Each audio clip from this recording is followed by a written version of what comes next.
कहते हैं कि भेड़िए कभी अकेले शिकार नहीं करते, झुंड में मारते। सुनसान सड़क पर एक अकेले निहत्थे इंसान को इतनी बेरहमी से घेर कर मारना इंसान की शक्ल में छिपे इन भेड़ियों की कायरता का प्रमाण है। और दुर्भाग्यवश कभी कभी एक शेर भी इन भेड़ियों का शिकार बन जाता है। नमस्कार, आदाब। क्राइम पेट्रोल डायल 100 के ब्लैक हेडलाइंस अध्याय में आप सबका स्वागत है। एनसीआरबी यानी कि नेशनल क्राइम रिकॉर्ड ब्यूरो के मुताबिक पिछले साल हत्याओं की दर प्रति 1 लाख 2.6 थी और इनमें से निर्मम हत्याओं की दर वाकई में चौंका देने वाली है। हमारी आज की कहानी एक ऐसी ही निर्मम और जघन्य हत्या के बारे में है। एक ऐसी हत्या जिसने पूरे शहर में रोष भर दिया और पुलिस और प्रशासन को बुरी तरह से हिला कर रख दिया।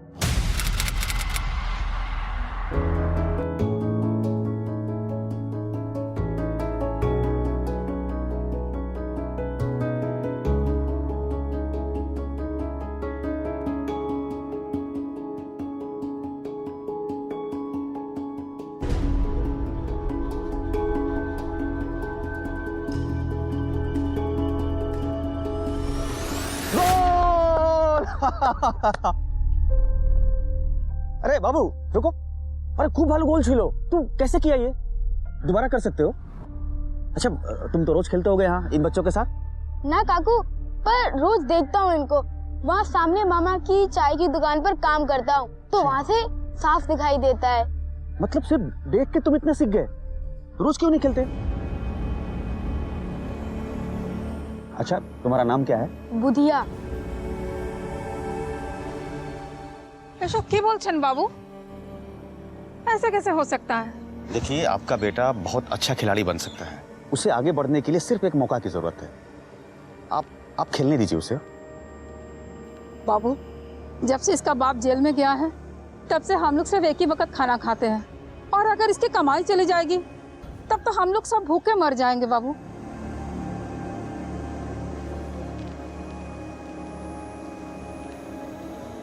इसे रखिए आप। सब की करছেন बाबू?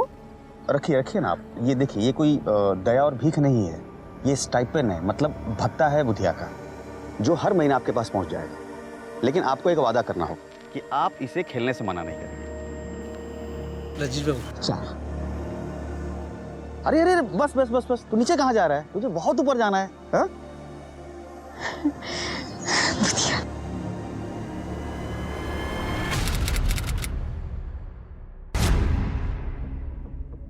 ওটাও ফাটি, সবগুলো বাল্ব কেউ না কেউ ফাটিয়ে দিচ্ছে। আর रजनीश बाबू, क्या हुआ बख्शी बाबू? बदलने का वक्त हो गया है शायद। अरे रजनीश बाबू, वही बाल्बটা तो तू वो टीम टीम করে জ্বলছে, बाकी सारे तो फोड़ दिए। आपका मतलब ये है कि कोई जानबूझ के फोड़ रहा है? पिछले 2 हफ्तों में 3 शिकायतें दर्ज हुई हैं छीना झपटी की।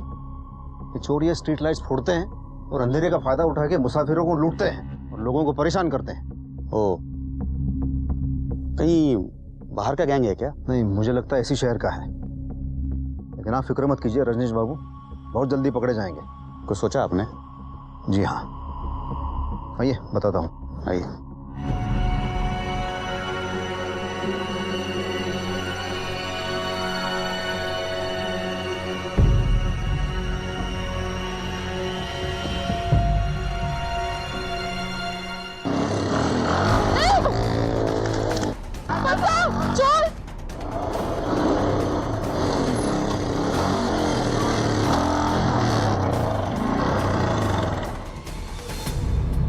रजनीश जी, आप ये क्या कह रहे हैं? इन लोगों को पकड़वाने के लिए आप ही ने तो जोर दिया था, और अब आप जमानत दे रहे हो? ये कैसी पॉलिटिक्स है? बिल्कुल साफ और सार्थक। ये दोनों लड़के मेरे ही पाड़ा के रहने वाले हैं और मैंने इनके बारे में अच्छे से पता किया है। देखिए, गरीबी और बेरोजगारी अक्सर नवयुवकों को गलत रास्ते पर खड़ा कर देती है। अगर एक बार इन्हें जेल की हवा लग गई तो पेशेवर अपराधी बनने में समय नहीं लगेगा इन्हें। इसलिए मुझे लगता है कि हमें इन्हें एक बार मौका देना चाहिए। मुजरिमों को मौका नहीं, सजा दी जाती है रजनीश बाबू। अरे सर, 1790 में दुनिया की पहली आधुनिक जेल बनाई गई थी।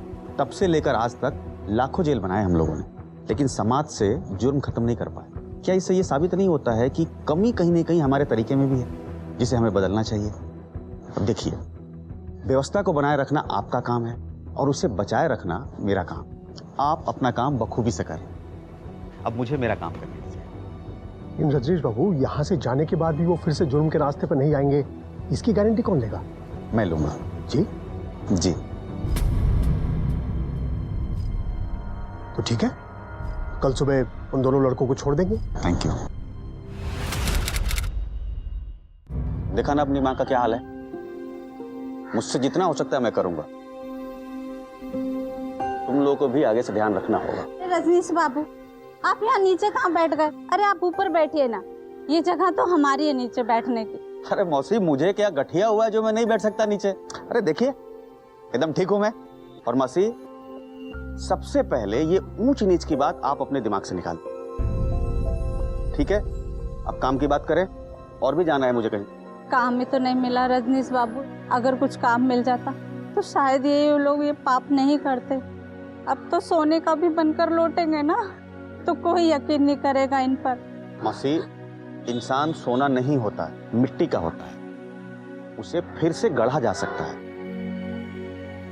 आप चिंता ना करें, मैं दिलाऊंगा इन्हें नौकरी।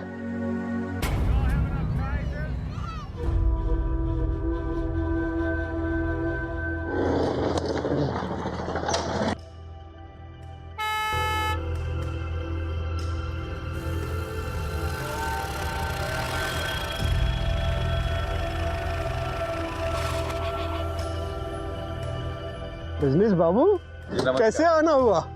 एक जरूरी काम के सिलसिले में मिलने आया था आपसे। क्या बात है? इन दोनों को काम की जरूरत है और ये मेहनत, लगन और ईमानदारी से काम करेंगे, इसकी गारंटी मैं लेता हूँ। बस एक छोटी सी विनती थी आपसे कि क्यों शर्मिंदा करे रजनीश बाबू? विनती नहीं, आपको तो हुक्म करना चाहिए। हुक्म आपको मैं मना कर सकता हूँ? बना आपने कह दिया, समझिए कि काम हो गया। ये दोनों कल से ही काम पे आ सकते हैं। और कोई हुक्म? अरे यह तो आपकी बड़प्पन है। आपका बहुत बहुत धन्यवाद मेहती साहब, बहुत बहुत धन्यवाद। साल की सबसे बड़ी खबर, रजनीश भौमिक की गोली मारकर हत्या कर दी गई है। हत्या की वजह अभी तक नहीं पता चल पाई है। पुलिस मौका वारदात पर पहुंच चुकी। सेन गुप्ता, सबको पीछे रखना ताकि फुटप्रिंट्स और टायर मार्क्स मिट न जाए। और शहर का हर एग्जिट पॉइंट, हर एंट्री पॉइंट और हर नाके को सील कर डालो। सर, रजनीश भौमिक की हत्या ने राज्य में कानून व्यवस्था की पोल खोलकर रख दी है। ब्रेश्वर के इतिहास में शायद ही इतनी दुस्साहसपूर्ण घटना पहले कभी हुई हो। मंत्री जी लाइन पर हैं, बात करना चाहते हैं। अभी नहीं, उन्हें कहीं मैं बाद में कॉल करता हूँ, प्लीज। इस हाई प्रोफाइल राजनीतिक हत्या के बाद सारे शहर में हाई अलर्ट घोषित कर दिया गया। रजनीश भौमिक की हत्या हो गई है। इस खबर ने सत्ता के गलियारों में भूचाल ला दिया है। ये एक बहुत ही निंदनीय अपराध है। मैं सरकार के तरफ से विश्वास दिलाता हूँ कि अपराधी जल्द से जल्द पकड़े जाएंगे। रजनीश भौमिक की हत्या पुलिस प्रशासन के अक्षमता का एक जीता जागता उदाहरण है, जिसे कतई बर्दाश्त नहीं किया जा सकता। इसलिए सरकार ने एसीपी मृत्युंजय लाहिरी के ट्रांसफर का ऑर्डर दे दिया है। पर सर, ये गलत है। पिछले 2 सालों में इस शहर के क्राइम रेट में जबरदस्त कमी आई है। सर, पुलिस और प्रशासन ने मिलकर शहर के सारे माफियाओं की नींद हराम कर रखी है। रजनीश जी खुद हमारे साथ मिलकर इस लड़ाई में शामिल थे। ये बात सरकार भी बहुत अच्छी तरीके से जानती थी। फिर भी आज वही सरकार हमारी काबिलियत पर उंगली उठाकर हमें बलि का बकरा बना दिया। सर, ये गलत है। शहर का सबसे पॉपुलर एमएलए, रूलिंग पार्टी का एमएलए, उसकी सरेआम गोली मारकर हत्या कर दी गई है। अब इससे बड़ी परेशानी की बात क्या हो सकती है? रजनीश भौमिक सत्ताधारी पार्टी के एमएलए थे, लेकिन उन्हें मारने के लिए इतने सारे शूटर्स की जरूरत क्यों पड़ी? और उनकी मौत की खबर से पूरा शहर क्यों हिल गया और प्रशासन ऐसे अस्त व्यस्त क्यों हो गया? यहां तक कि शहर के एसीपी सहित कई वरिष्ठ पुलिसकर्मियों का तबादला भी कर दिया गया। ये मामला इतना संवेदनशील इसलिए था क्योंकि रजनीश भौमिक कोई आम एमएलए नहीं थे। उनके पास सिर्फ सत्ता की ताकत नहीं थी, उनके पास आवाम की ताकत थी, आवाम का विश्वास था। और इसीलिए उनकी इस निर्मम हत्या ने जनता को बुरी तरह से भड़का दिया। अगर इस केस का नतीजा जल्द से जल्द नहीं निकाला गया तो शहर में कानून व्यवस्था भंग होने का डर था। एसीपी साहब के तबादले के बारे में आपके डिपार्टमेंट का क्या कहना है? सर, आपको नहीं लगता कि इस तबादले को लेकर पुलिस बल के ऊपर जो लोगों का विश्वास है उस पर असर पड़ेगा?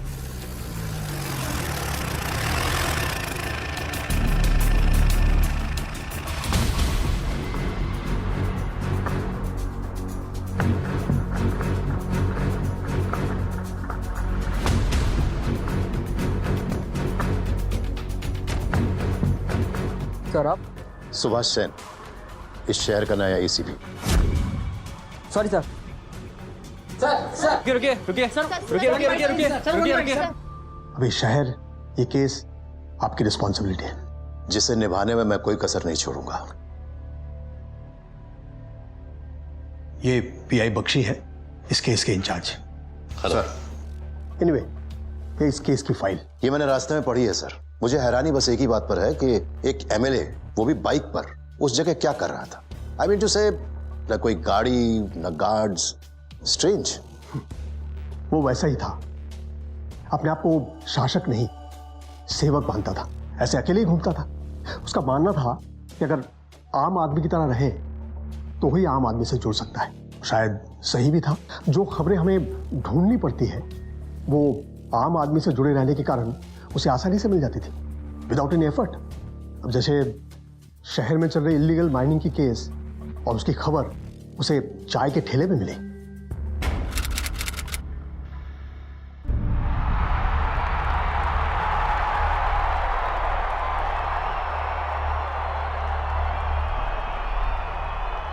কি খবর? ভালো দাদা। হ্যাঁ, कितना विकेट हुआ? আরে 7টা উইকেট পড়ে গেছে দাদা। अरे यार दादा क्या अरे मैच का तो मतलब क्या बताएं, कबाड़ा हो गया दादा एकदम। कितने 7 विकेट चले गए थे।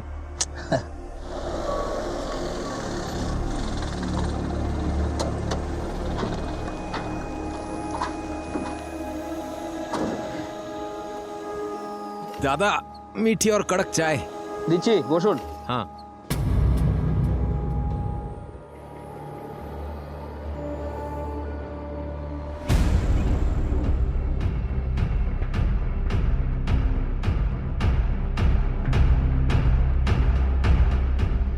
अरे दादा एक इनको भी दो, चाय दो।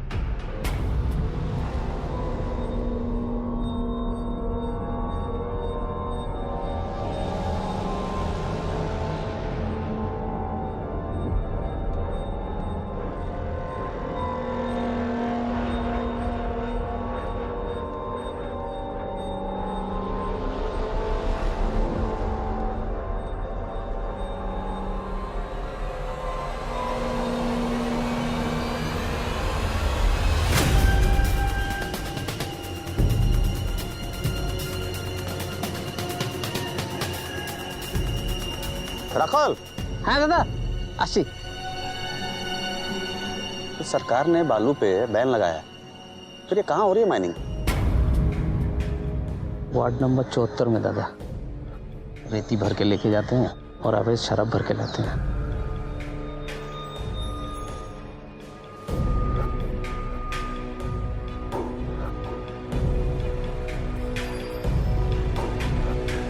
मृत्युंजय बाबू,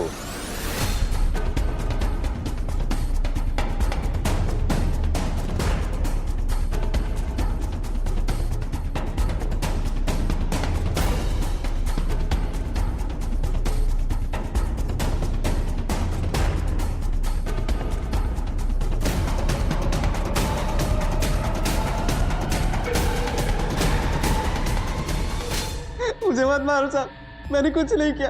मैं तो सिर्फ अपने सेठ की नौकरी करता हूँ। कौन है तेरा सेठ? किसके लिए काम करता है तू? चल बता, बता नहीं तो। मलाकार, ये सारे धंधे उन्हीं मलाकार भाइयों का है, सब उन्हीं का है सर। ओके रजनीश बाबू, आपने अवैध खनन और अवैध शराब दोनों माफियों के अगेंस्ट दुश्मनी मोल ली है। अब आपको आपकी सुरक्षा का खास ख्याल रखना चाहिए। मैं काम करता हूं, मैं कल से एक टीम को। अरे नहीं लहरी साहब, इसकी कोई जरूरत नहीं है। अब देखिए, जब मौत आती है ना तो अपने ही अंगरक्षक गोली मार देते हैं, इसलिए आप बेफिक्र रहिए, मुझे कुछ नहीं होने वाला। ठीक है, थैंक यू।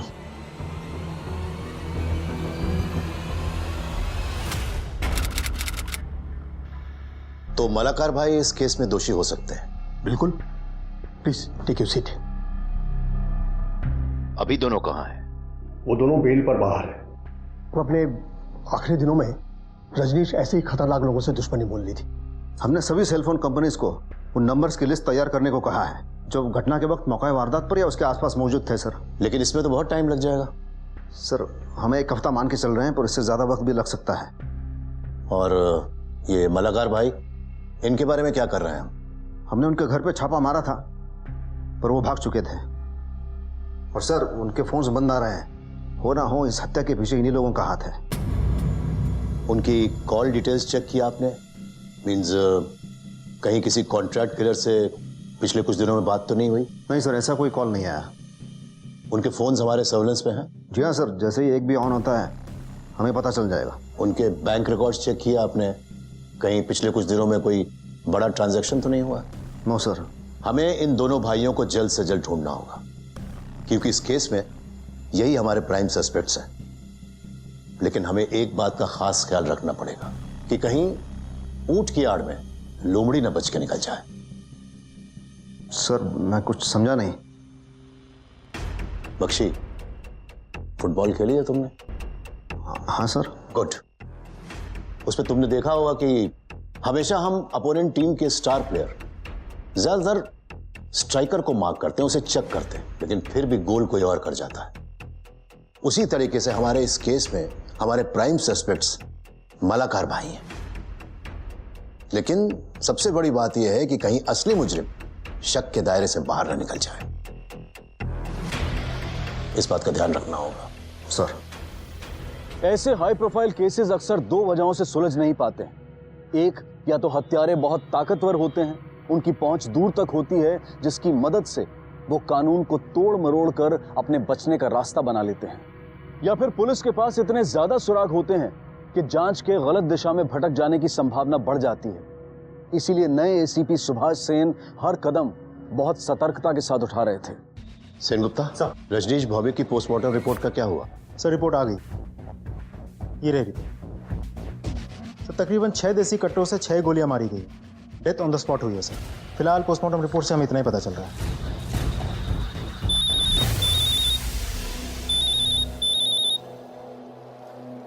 हेलो सर, यहाँ गवर्नमेंट हॉस्पिटल के पीछे हमें 4 बाइक्स लावारिस हालत में पड़ी मिली है और मुझे पूरा शक है सर ये वही बाइक्स हैं। इनका इस्तेमाल हत्यारों ने किया होगा। हॉस्पिटल के आसपास कोई सीसीटीवी कैमरा है? नहीं सर, मैंने चेक किया है। जगह पूरी सोच समझ के चुनी गई है। बाइक्स के जो चेसिस नंबर है वो सलामत है? नहीं सर, चेसिस नंबर्स घिस के मिटा दिए गए हैं। तुम एक काम करो, फॉरेंसिक डिपार्टमेंट से इन बाइक्स को चेक करवाओ, शायद कोई क्लू हाथ लग जाए। और शहर भर में जितने भी पुलिस स्टेशन है वहां से पता करो कि पिछले कुछ दिनों में कहां से कितनी बाइक्स चोरी हुई हैं और उनमें से कितनों की डिटेल्स और डिस्क्रिप्शंस इन बाइक से मैच करते हैं। Okay sir. सर हमने एक कॉल रिकॉर्ड की है मालाकार भाइयों की। मुझे लगता है आपको ये सुनना चाहिए। ओके।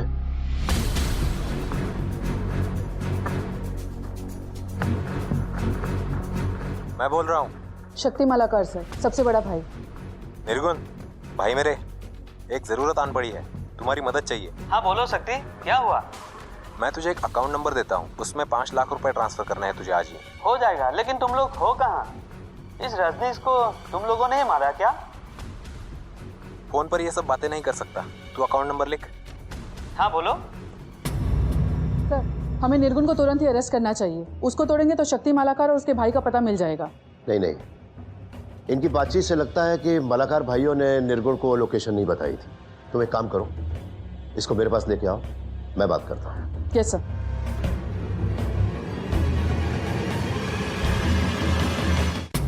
पानी पियो, पियो।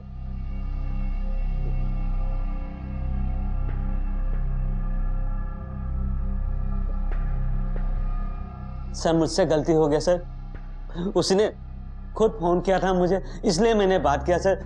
आइंदा कभी मैं उससे बात नहीं करूंगा सर, मैं वादा करता हूँ सर। मुझे जाने दीजिए प्लीज सर। अरे इसका मतलब यह है कि तुम अपने दोस्त से धोखा करोगे, गद्दारी करोगे उससे? ये तो बहुत गलत बात है। देखो निर्गुण, हम चाहते हैं कि तुम अपने दोस्त शक्ति मालाकार से बात करो और उसके अकाउंट में 5 लाख रुपए ट्रांसफर करो। लेकिन ध्यान रहे, हमारी इस मुलाकात के बारे में किसी को खबर नहीं होनी चाहिए, वरना। ओके सर, आप जैसा बोलेंगे मैं वैसा ही करूंगा सर। सर ये मूव गलत हो सकता है सर, पर हो सकता है पैसा ट्रांसफर होने के बाद वो इस निर्गुण को कॉल ही ना करे, और अगर ऐसा हुआ तो फिर हम उस तक कभी नहीं पहुंच पाएंगे। Sorry sir. वो हमारे पास खुद चल कर आएगा। वो जिस बैंक में पैसे ट्रांसफर करता है तुम उस बैंक को कांटेक्ट करो, पता करो जाकर। सर। सर, इस घटना को घटे पूरे 72 घंटे बीत चुके हैं, लेकिन अभी तक एक भी गिरफ्तारी नहीं हुई। जान सकते हैं क्यों? आखिर आप लोग ये बताते क्यों नहीं है कि जांच चल रही है कि नहीं, और अगर चल भी रही है तो किस दिशा में? शांत हो जाइए। अगर आप सब लोगों को लगता है कि हम लोग हाथ पर हाथ धरे बैठे हैं तो ऐसा कुछ भी नहीं। तो फिर अभी तक आपके डिपार्टमेंट की तरफ से कोई बयान क्यों नहीं आया है? क्यों नहीं बताते कि इस केस में चल क्या रहा है? क्योंकि हम अपने जांच की जानकारी मीडिया से साझा करके अपराधियों को भागने का मौका नहीं देना चाहते, इसी वजह से। या फिर सर आपके पास कोई प्लान ही नहीं है? जांच की गोपनीयता का बहाना बनाकर आप लोग अपनी नाकामयाबी छुपा रहे हैं। देखिए, आप लोगों को जो भी समझना है आप समझते रहिए, लेकिन हम अच्छी तरीके से जानते हैं कि हमारी जांच की दिशा एकदम सही है, बिल्कुल सही दिशा में हम जा रहे हैं। और यकीन मानिए, बहुत जल्द रजनीश भौमिक के हत्यारे आप सब लोगों के सामने होंगे। पुलिस अब हर तरफ से घिर चुकी थी। एक तरफ सरकार और प्रशासन का दबाव और दूसरी तरफ जनता की उम्मीदें, और उस पर लगातार मीडिया की टीका टिप्पणी और आलोचनाएं। इतने सारे सुराग होने के बावजूद पुलिस के सामने अब तक कोई ठोस सबूत नहीं था।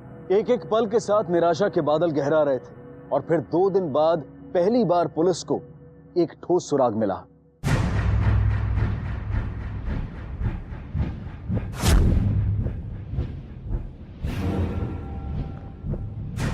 ये दोनों कोलकाता में है।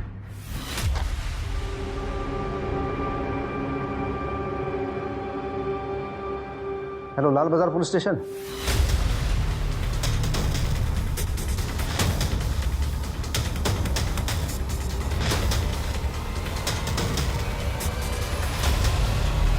बिना पैसों के तो नहीं भागते ना साहब। साहब, हम उससे बदला लेना चाहते थे साहब, लेकिन साहब हमें कोई जल्दी नहीं थी साहब। हमारे ख्याल से उसने उसका खून किया होगा।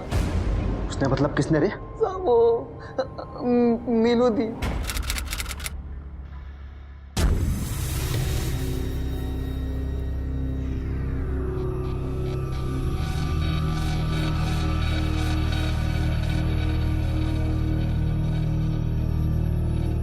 नमस्कार दीदी। अरे मैंने कहा था हम लोग मिलने के लिए आएंगे, फिर ऐसे आदमी को भेजकर हमें बुलाने की क्या जरूरत थी? वो एमएलए अब तक जिंदा क्यों है? उन्होंने तुम्हारा धंधा बंद करवा दिया, तुम दोनों भाइयों को जेल भिजवा दिया, और तुम दोनों भाई हाथ में चूड़ियां पहन के घर में बैठे हुए हो। मेरी बात ध्यान से सुनो, मार डालो उसे। जा किछु হবে আমি দেখে নেব। सत्ता की गलियों में कहाँ तक पहुँच है तुम लोगों से छुपा नहीं है। कुछ भी होगा मैं संभाल लूंगी। अरे नहीं नहीं, ये तो इजी ना। अच्छा, अब तुम समझाओगे मुझे? लेकिन नीलू दी। बस, तुम लोगों का बस का नहीं है। इस काम का जिम्मा भी मैं ही लूंगी। मेरे आदमी मारेंगे उसे, और तुम दोनों भाई बीच में नहीं आओगे, समझे? ये नीलू कौन है? सर, एक इंडिपेंडेंट काउंसलर है और इस शहर में अपना एक तबेला चलाती है। अवैध तबेला है सर। इस नीलू ने अपने तबेले के आसपास की काफी बड़ी जमीन और कीमती जमीन पर अवैध कब्जा कर रखा है। उस जमीन की कीमत करोड़ों में है, और इसे हटाने के लिए एमएलए रजनीश भौमिक ने उसे 1 महीने का टाइम दिया था। किसी ने रजनीश भौमिक से इस बात की शिकायत की थी या उन्होंने खुद ही एक्शन लिया था? नहीं सर, तबेले के सामने ही जूट की मिल है, और मिल मालिक ने ही रजनीश जी से शिकायत की थी, और रजनीश जी ने कंप्लेंट लिखवाई थी।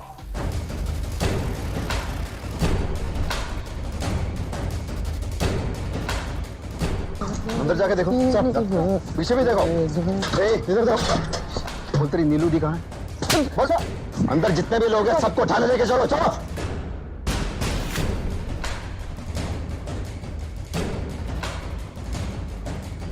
हमें जानी ना सर, हमें जानी ना। सर, अंदर कुछ नहीं मिला। उस नीलू का मोबाइल ट्रैकिंग पे डालो और सभी जगहों पर पता करो जहाँ पे वो हो सकती है, और साथ ही में उसके बैंक डिटेल्स भी निकालो। सर, छोड़ दीजिए साहब। सर, नीलू का कोई सुराग नहीं मिल रहा है। बख्शी, कुछ कदम पीछे चल के देखते हैं, शायद हमें पता चले कि हम कहाँ रास्ता भटके थे। ये रजनीश भौमिक जिस वक्त जहां पर मारा गया था, क्या यह रोज उसी वक्त वहां से गुजरा करता था, या फिर उस दिन किसी खास वजह से वहां से गुजर रहा था? सर, पार्टी ऑफिस से पता चल सकता है, तो पता करो। नहीं सर, रजनीश दादा ने कभी कोई सेक्रेटरी नहीं रखा। इतने बिजी होने के बाद भी अपने कॉल्स खुद उठाया करते थे।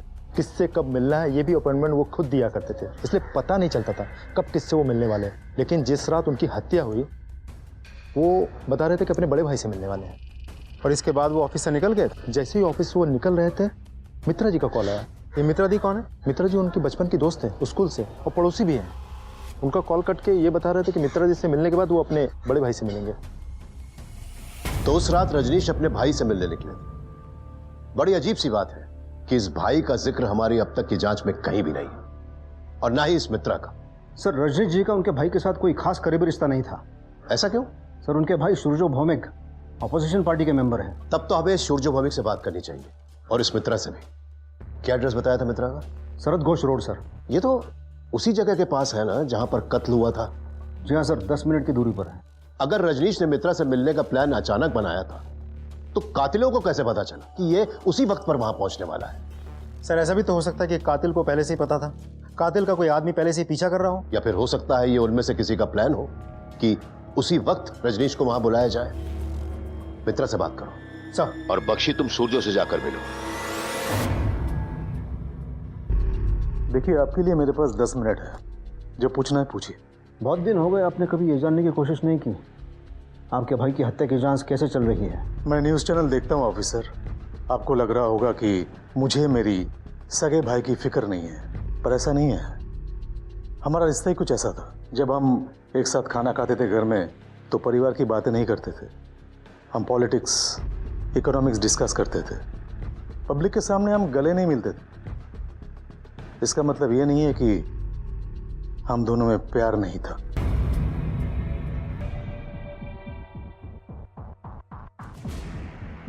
सारा शहर, शासन, प्रशासन आपके डिपार्टमेंट के पीछे पड़ी है इस केस को सॉल्व करने के लिए।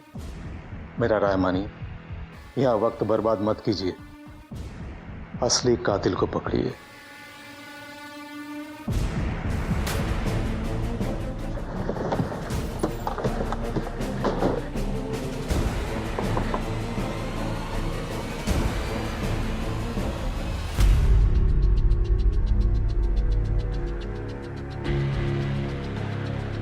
आंखें सूजी हुई है आपकी?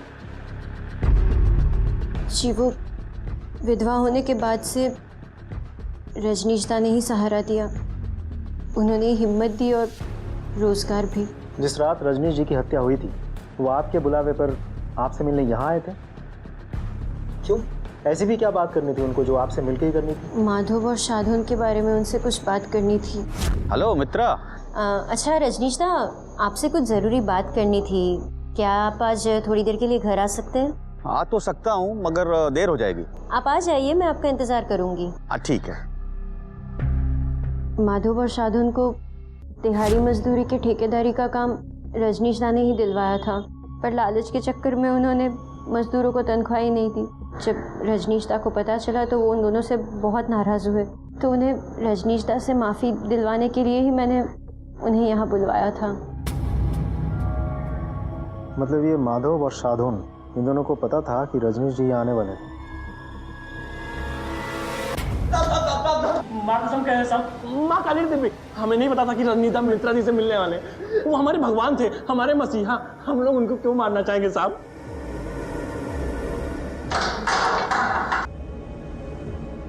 इन्हें जाने दो बख्शी, लेकिन नजर रखना सर। और मित्रा, वो भी शामिल हो सकती है। हो सकता है रजनीश को मित्रा के घर पे शायद इसी मकसद से बुलाया गया। पता करो कि मित्रा की मालाकार भाइयों में से किसी से या नीलू से फोन पर कोई बात हुई थी। मित्रा के घर के आसपास भी पूछताछ करो। यह भी पता करो कि मित्रा की किसी हाल ही में अनजान आदमी से तो बात नहीं हुई थी। बहुत भली लड़की है साहब, बेचारी बहुत बुरा हुआ बेचारी के साथ। इनमें से किसी को भी हाल फिलहाल में देखा है आपने? नहीं साहब, नहीं देखा। सर, किसी ने ऐसा कुछ भी नहीं देखा जिससे मित्रा पे हम शक कर सके। उसके कॉल डिटेल्स में भी सस्पिशियस कुछ भी नहीं मिला। फिर भी कोशिश करते रहो सर, नीलू ने कोर्ट में सरेंडर कर दिया है और उसने एंटीसिपेटरी बेल भी ले ली है। इंटरेस्टिंग। अब तो इस नीलू से मिलना ही पड़ेगा।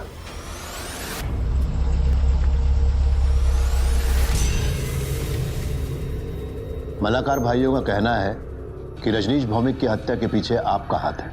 इस हत्या में मेरा कोई लेना देना नहीं है। तो फिर ऐसे भाग क्यों गई थी आप? क्या है ना सर, खबर मिल गया था, उन दो गधों ने अपनी जान बचाने के लिए मेरा नाम ले लिया था और बगैर एंटीसिपेटरी बेल और वकील के मैं पुलिस के सामने आना नहीं चाहती थी। लेकिन एंटीसिपेटरी बेल मिलने का ये मतलब नहीं है कि आप शक के दायरे से बाहर हैं। आपके पास अभी कत्ल करने का मकसद है। आपको उन्होंने तबेला खाली करने का नोटिस दिया था ना? हाँ जी, बिल्कुल दिया था। इसी पे स्टे ऑर्डर लेने के प्रयास कर रहे थे हम। और अगर हमें उन्हें मारना ही होता तो हम स्टे ऑर्डर लेने की कोशिश क्यों करते? सर हम बेल के पेपर साथ लाए।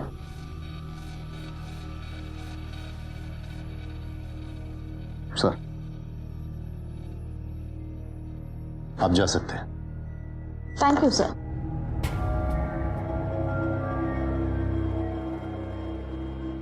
नजर रखो इस पे। वो देखो नीलू दी आ गई। अरे कैमरा ऑन करो। चलो नीलू दी। Hello ma'am. मैम क्या आप हमें बता सकती हैं कि आप पुलिस स्टेशन क्या करने आई थी? पुलिस की मदद करने आई थी। किस तरह की मदद? रजनीश भौमिक हत्याकांड में। मैं इस शहर की एक इज्जतदार नागरिक ही नहीं, मैं एक काउंसिलर हूँ और जिस तरह से बिना सबूत के मेरे नाम को इस मामले के साथ घसीटने की कोशिश करी है, मैं तो पुलिस डिपार्टमेंट के ऊपर मानहानि दावा करूंगी। Thank you. राजधानी में हम लोगों को लेकर बहुत बड़े बड़े सवाल उठाए जा रहे हैं। मुझ पर तो दबाव भी डाला गया है, तुम्हें सस्पेंड करें। हमें लोगों को विश्वास दिलाना पड़ेगा कि हम अब भी सक्षम हैं। तो आप क्या सजेस्ट करते हैं सर? मोबाइल कंपनीज की रिपोर्ट्स आ गई। हत्या की जगह पर उस समय कितने फोन एक्टिव थे? सर रिपोर्ट्स तो आ गई हैं, पर उन्हें स्कैन करने में 2 दिन और लग जाएंगे। इतना समय नहीं है हमारे पास। दिन रात एक कर दो, कोई ना कोई सुराग जरूर निकाल। Go for it. Okay sir.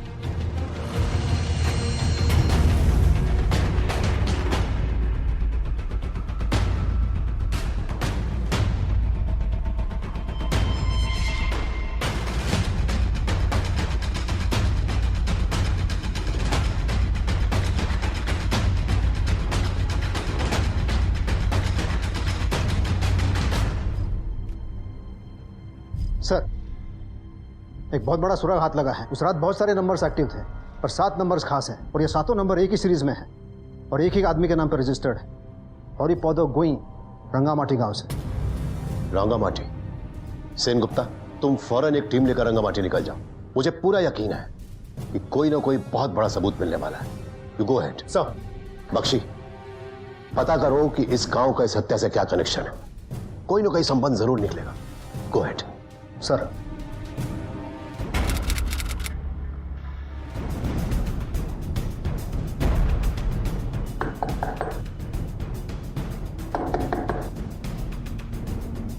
Ji Haripad going?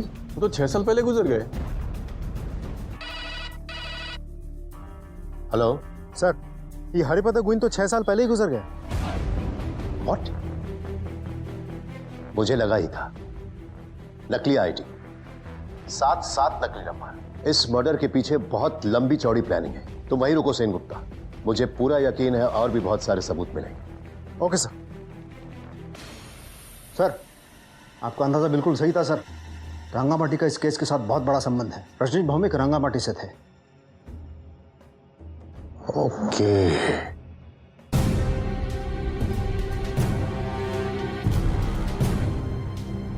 Sir.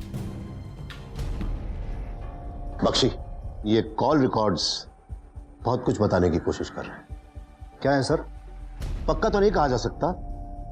ना तो मालाकार भाइयों से कोई बात हुई है, ना नीलू से, और ना ही माधव शादन से। लेकिन कत्ल के बाद इस नंबर से कई फोन्स आए। किसका नंबर है सर? राखाल का। बीरेन सरकार रोड पर चाय का ठेला है उसका। चाय पीना किसी को? पीते हैं सर।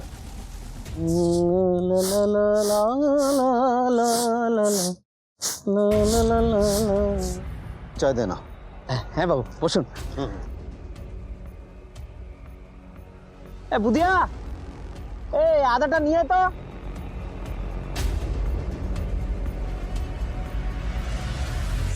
राखाल। जी बाबू। तुम रजनीश भौमिक को कैसे जानते थे? रजनीश बाबू को कौन नहीं जानता है बाबू। वो तो हमारे लिए भगवान स्वरूप थे।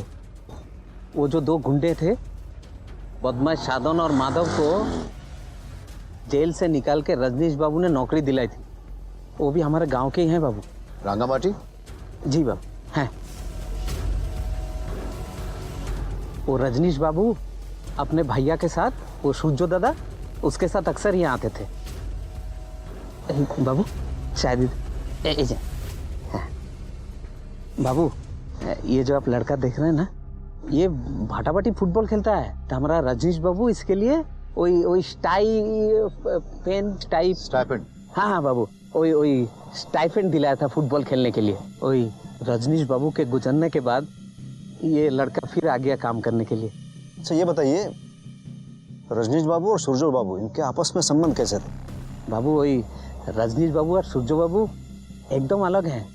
रजनीश बाबू मिलनसार, हंसमुख, और सूर्यो बाबू एकदम चुपचाप, संजीदा। लोगों को लगता था कि दोनों में बनती नहीं है, लेकिन वो दोनों एक दूसरे को बहुत चाहते थे बाबू। कुछ झगड़ा नहीं था बाबू। राखाल, एदिके एशो।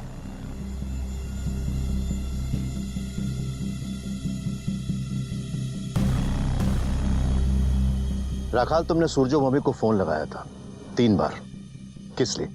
बाबू ये पहली बार रजनीश बाबू के अंतिम संस्कार के बारे में पूछने के लिए, और दूसरी बार बुधिया के लिए कॉल किया था। वो सूर्यो बाबू बोला था इसको मदद करेगा, तो हम फोन लगाया, लेकिन वो व्यस्त थे, शायद उठाया नहीं। तुम्हारी जानकारी में हाल ही में किसी से दुश्मनी हुई थी रजनीश जी की? बाबू, रजनीश बाबू एक संत आदमी थे। न्याय के लिए ना जाने कितने लोगों के साथ उन्होंने दुश्मनी मोल ली। बुधिया, इधर आ बेटा।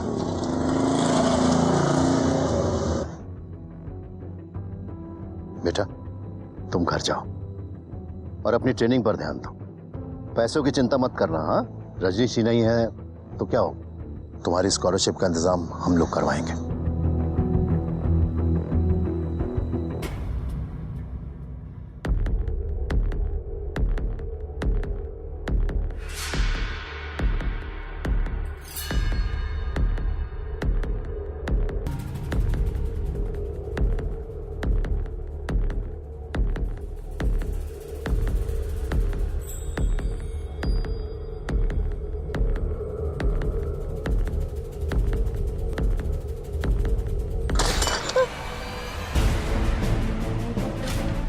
क्या हो रहा है यहाँ? शांत हो जाओ बेटा, शांत हो जाओ। ये बताओ, ये गन तुम्हें कहां से मिली?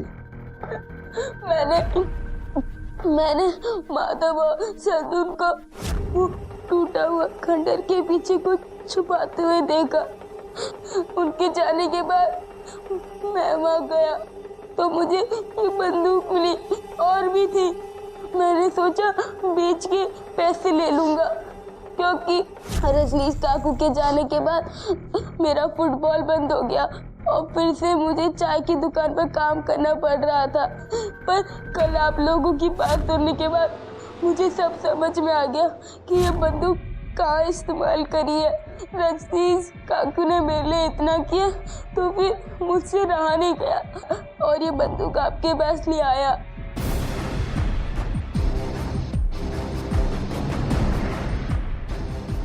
पक्षी, सोना मिल गया। सर, सिर्फ सोना नहीं, सोने की पूरी खान मिल गई। बख्शी, तुम साधन और माधव को उठा कर लाओ फौरन।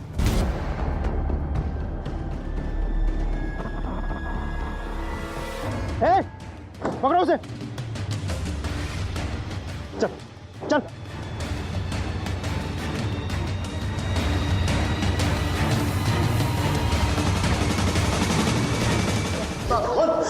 साहब सब कुछ बताते हैं साहब।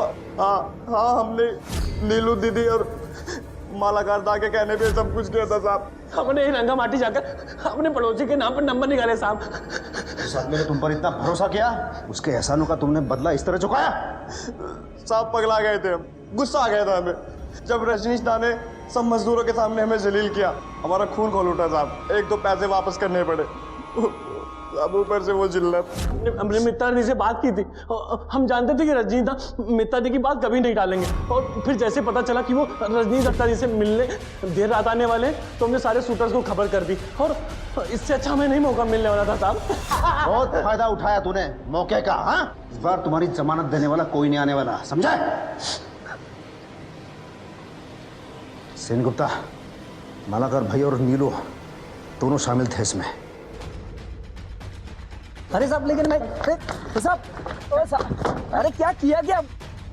साहब हम उसे नहीं मानना चाहते थे साहब, लेकिन नीलू नहीं मानी साहब। तुम लोगों का बस का नहीं है, इस काम का जिम्मा भी मैं ही लूंगी। मेरे आदमी मारेंगे उसे, और तुम दोनों भाई बीच में नहीं आओगे, समझे? और नीलू को हम मना नहीं कर सकते थे साहब, क्योंकि नीलू के हम पर पहले ही बड़े एहसान थे। पर इसलिए हमने नीलू के कहने पर रजनीश को मारने का प्लान बनाया। फिर उसकी हत्या के लिए हमने ही शूटर का इंतजाम किया, और उनमें से 3 हमारे ही भाई थे। हमें मालूम था रजनीश का मर्डर का शक हम पे जाएगा, इसलिए बिना इंतजाम के हम घर से भाग गए साहब, ताकि हम पकड़े जाने पर आपको यकीन दिला सके। लेकिन साधन और मदद ने सारा भाड़ा फोड़ दिया। इस समाज में जब तक मालाकार भाई और नीलू जैसे असामाजिक तत्व रहेंगे, तब तक रजनीश भौमिक जैसे समाज सुधारक और धर्म योद्धा आते रहेंगे, जो निस्वार्थ भाव से न्याय और इंसानियत के लिए लड़ते रहेंगे। नीलू मुखर्जी अब भी पुलिस की गिरफ्त से बाहर है और उसे ढूंढने की पुलिस की मुहिम लगातार जारी है। ये एक बहुत बड़ी विडंबना है कि जिन 2 नौजवानों को जेल से निकालकर रजनीश भौमिक ने एक नई जिंदगी दी, उन्होंने ही रजनीश भौमिक का सीना गोलियों से छलनी कर दिया। लेकिन इसका यह मतलब हरगिज नहीं है कि एहसान फरामोशी के डर से हम इंसान पर विश्वास करना छोड़ते हैं, क्योंकि विश्वास ही इंसानियत की नींव है, और यही विश्वास हमें न्याय के लिए और अपराध के खिलाफ लड़ने की ताकत देता है। इसी विचार के साथ अब मैं अनूप सोनी आपसे विदा लेता हूं। फिर मुलाकात होगी अगले एपिसोड में एक और चौंका देने वाले केस के साथ। तब तक अपना और अपने परिवार का ख्याल रखें और देखते रहें क्राइम पेट्रोल डायल 100। सबक एक को, सीख हम सबको। जय हिंद।